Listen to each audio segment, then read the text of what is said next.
সিলেটের সাদা পাথর থেকে লুণ্ঠিত পাথর উদ্ধারে তল্লাশি অভিযান পরিচালনা করছেন বাংলাদেশ সেনাবাহিনী। গতকাল রাত থেকে কিন্তু আমরা দেখতে পাচ্ছি সিলেটের কোম্পানিগঞ্জ মহাসড়কটি যেটি আছে সেই মহাসড়কে এই তল্লাশি অভিযান তারা পরিচালনা করছেন। এবং গতকালকে আপনারা জানেন যে সিলেট জেলা প্রশাসন তিনি জরুরি মিটিং ডেকেছিলেন এবং সেই মিটিংয়ে তিনি 5টি সিদ্ধান্ত নিয়েছিলেন।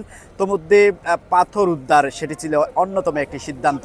এবং এর পরপর থেকেই আমরা কিন্তু দেখতে পাচ্ছি সিলেটের যে কোম্পানিগঞ্জ মহাসড়কটি আছে সেই মহাসড়কে ব্যাপক তল্লাশি অভিযান পরিচালনা করছেন বাংলাদেশ সেনাবাহিনী। সর্বশেষ খবর পাওয়া এখন পর্যন্ত এই মহাসড়কে তল্লাশি অভিযান পরিচালনা করাকালীন এখানে মিক্স পাথরবাহী প্রায় 70টিরও অধিক ট্রাক কিন্তু এখানে আটক করা হয়েছে, জব্দ করা হয়েছে। এবং যেগুলোর কাগজপত্র ঠিক আছে, এলসির পাথর বহন করছেন, সেই গাড়িগুলোকে কিন্তু ছেড়ে দেওয়া হচ্ছে।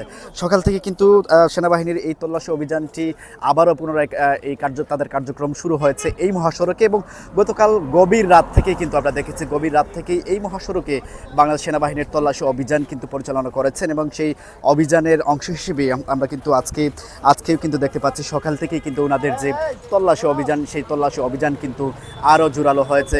এবং গতকালকে থেকেই আমরা সিলেটের যে সাদা পাথর পর্যটন স্পটটি আছে সেখানে কিন্তু আমরা দেখেছি ব্যাপক তল্লাশি অভিযান পরিচালনা করেছেন যৌথ বাহিনী। এবং সেখানে গতকাল রাতে প্রায় 12,000 ঘনফুট পাথর কিন্তু যৌথ বাহিনী উদ্ধার করতে সক্ষম হয়েছিল।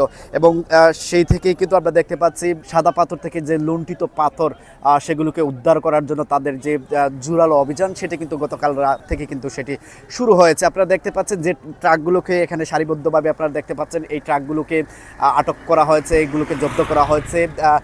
এখানে নির্বাহী ম্যাজিস্ট্রেট যেমনটি আসলে বলছেন যে এই গাড়িগুলোতে শাহ আরফিন টিলার পাথর এবং ভোলাগঞ্জের পাথর এই গাড়িগুলো বহন করছেন, যার ফলে এই গাড়িগুলোকে তারা আটক করেছেন। এবং যথাযথ উপযুক্ত তথ্য প্রমাণ না দিতে পারলে হয়তোবা এই পাথরগুলোকে তারা জব্দ করবেন। এবং এই জব্দকৃত ট্রাকের সংখ্যা যদি আমরা বলি এটি প্রায় 70+, অর্থাৎ 70-এরও অধিক ট্রাক কিন্তু এখানে বাংলাদেশ সেনাবাহিনী এগুলোকে এখানে আটক রেখেছেন, এখানে জব্দ রেখেছেন। এবং আপনারা জানেন যে সাদা পাথরের যে ব্যাপক ধ্বংসলীলা চালিয়েছিল লুটপাটকারীরা, সেই ধ্বংসলীলা কিন্তু বাংলাদেশে ছাড়িয়ে বহির্বিশ্বে কিন্তু নিন্দার জ্বর উঠেছিল। এবং প্রশাসনের দায়িত্ব নিয়েও আসলে অনেকেই কিন্তু প্রশ্ন তুলেছিলেন।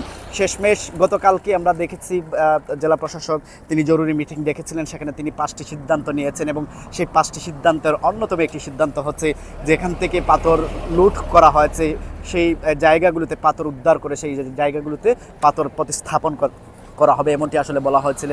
জেলা প্রশাসনের 5টি সিদ্ধান্তের অন্যতম একটি সিদ্ধান্ত ছিল সেটি।